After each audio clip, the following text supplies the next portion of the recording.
নমস্কার বন্ধুরা, আজ আমি তোমাদের সামনে বর্ণ পরিচয় প্রথম ভাগ বইটি নিয়ে এসেছি। আমরা সকলেই জানি বর্ণ পরিচয় ঈশ্বরচন্দ্র বিদ্যাসাগর মহাশয় প্রথম রচনা করেছেন। আজ আমরা সেই বর্ণ পরিচয় প্রথম থেকে পড়া শুরু করব। চলো তাহলে শুরু করি। প্রথমে আছে কি বর্ণ পরিচয় প্রথম ভাগ। কি আছে বইয়ের শুরুতে আছে স্বরবর্ণ। স্বরবর্ণ কি কি আমার সঙ্গে তোমরাও পড়ো। অ, আ, হস্যই দীর্ঘই, হস্যৌ দীর্ঘ, রি, লি, এ, ওই, ও, ও। আরও একবার আমরা পড়ি। অ, আ, হস্যই দীর্ঘই, হস্য উ দীর্ঘ উ, রি, লি, এ, ওই, ও, ও। এই যে স্বরবর্ণগুলো আমরা পড়লাম, এইভাবে প্রত্যেক দিন অ থেকে ও পর্যন্ত আগে স্বরবর্ণটা আমাদের মুখস্থ করতে হবে। এরপরে আমরা শিখব ব্যঞ্জন বর্ণ। এখানে দেখো ব্যঞ্জনবর্ণ শুরু হওয়ার আগে একটা পাতা আছে, সেখানে লেখা আছে বর্ণ পরিচয়ের পরীক্ষা। অর্থাৎ আমরা যে স্বরবর্ণগুলো শিখলাম অ থেকে ও পর্যন্ত, সেই স্বরবর্ণগুলো আমরা ঠিক করে চিনতে পারছি কি না সেই পরীক্ষাটা এখানে দেওয়া আছে। এখানে কিভাবে লেখা আছে, ওখানে যে অ থেকে ও পর্যন্ত প্রত্যেকটা বর্ণ সাজিয়ে লেখা ছিল, এখানে সেগুলোই কোনোটা আগে কোনোটা পরে এভাবে দেওয়া আছে। আমাদের এটাকে পড়তে হবে। কীভাবে পড়ব আমরা? অ, এ, রি, হস্যই, ও, লি, ওই, দীর্ঘ ও, দীর্ঘ ই, আ, হস্য ও। আমার সঙ্গে তোমরা বলো। অ, এ, রি, হস্যই, ও, লি, ওই, দীর্ঘ ও, দীর্ঘ ই, আ, হস্য উ। এইভাবে উল্টো পাল্টা করে সাজানো আছে, তো উল্টো পাল্টা করে আমরা আগে পড়ব। এবার চলো ব্যঞ্জন বর্ণ দেখি। ব্যঞ্জন বর্ণ কি?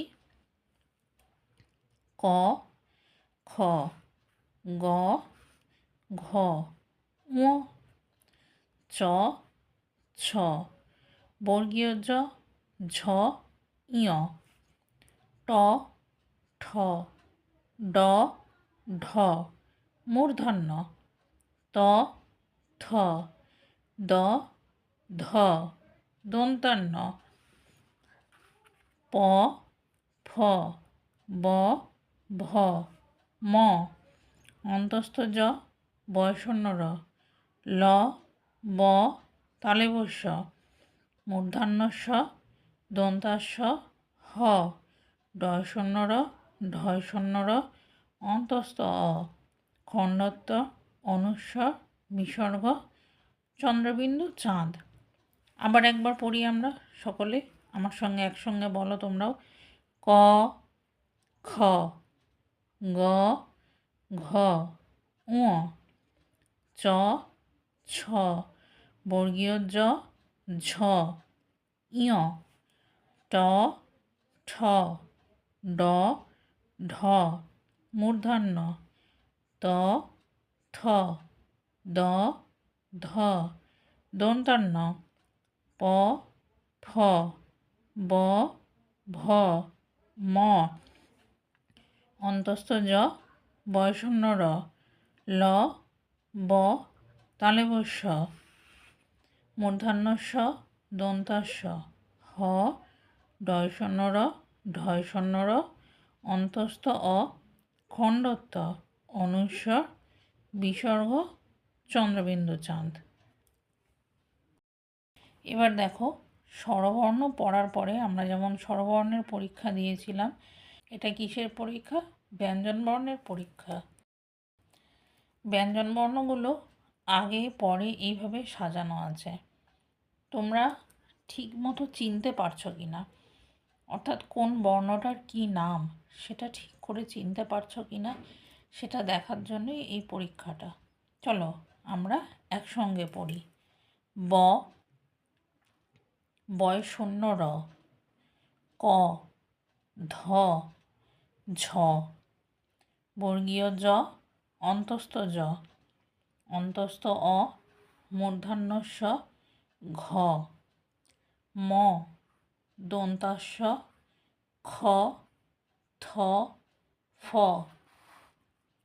চ, ঠ, ঢ, ঢয় শূন্য র, ট, গ, ল, তালব্য শ, হ, ছ, ইয়, ট, প, মূর্ধন্য দন্তান্ন, ড, ডয় শূন্য র, ঙ, ভ, ত, খণ্ডেত্ব, অনুস্বর, বিসর্গ, চন্দ্রবিন্দু চাঁদ।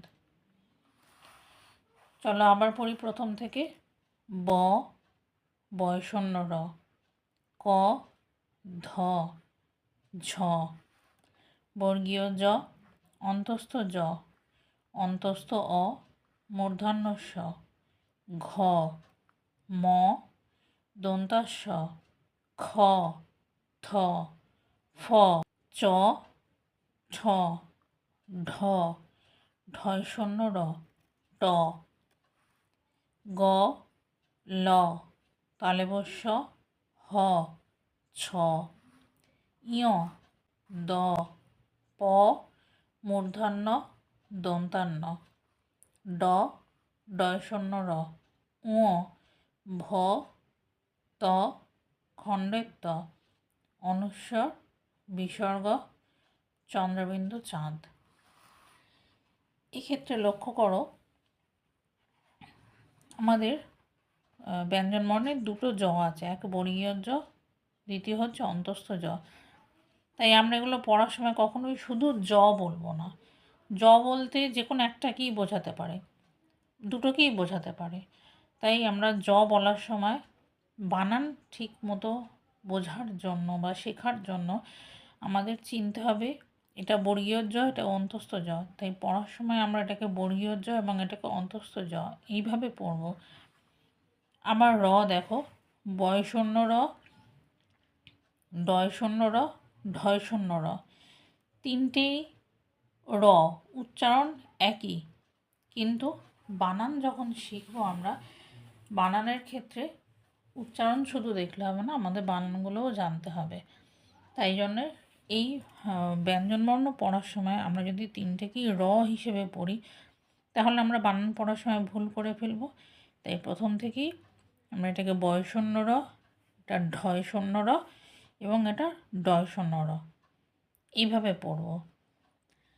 তালব্য শ, দন্তাস্য, মূর্ধন্য ষ, তিনটে স আছে, তাই শুধু স না, স-এর উচ্চারণ কিছু ক্ষেত্রে এক হলেও স কোথায় কোনটা হয় সেটা জানার জন্য আমাদের সগুলোকে চিনতে হবে কোনটা কী স।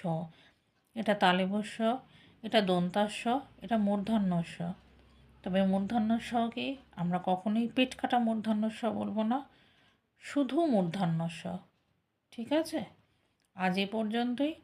পরের দিন দেখা হবে অন্য কোনো ভিডিও নিয়ে। ভালো থাকবে, সুস্থ থাকবে, টাটা।